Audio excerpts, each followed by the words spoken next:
ఎల్లకాలం చంద్రబాబు నాయుడు గారి పరిపాలన సాగదు. చంద్రబాబు నాయుడు గారి పరిపాలన వస్తుంది. ప్రతి పోలీస్ అధికారికి కూడా చెప్తా ఉన్నా, మీ బట్టలు తీస్తామని చెప్పి ప్రతి పోలీస్ అధికారికి యూనిఫామ్ తీస్తాం, చట్టం మిమ్మల్ని నిలబెడతాం, దోషులుగా మిమ్మల్ని నిలబెట్టి మీ యూనిఫామ్ తీయించి మీకు ఉద్యోగాలు లేకుండా చేస్తామని కూడా ఈ సందర్భంగా ఇప్పటికైనా చెప్తా ఉన్నా, ప్రతి పోలీస్ అధికారిలో కూడా మార్పు తెచ్చుకోండి. ఎల్లకాలం ఇదే పరిపాలన సాగదు.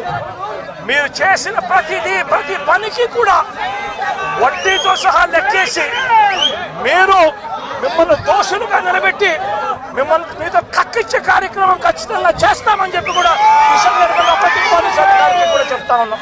జగన్, పోలీసులను బట్టలు ఉడదీసి కొడతా అంటున్నావు. పోలీసులు ఏమన్నా నువ్వు ఇస్తే వేసుకున్న బట్టలు అనుకున్నావా?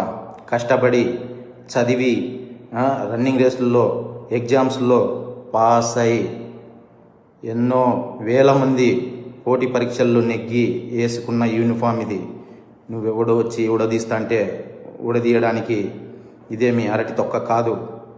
మేము నిజాయితీగానే ప్రజల పక్షాన్ని నిలబడతాం, నిజాయితీగానే ఉద్యోగం చేస్తాం, నిజాయితీగానే చస్తాం. అంతే తప్ప అడ్డమైన దారులు తొక్కం. జాగ్రత్తగా మాట్లాడు.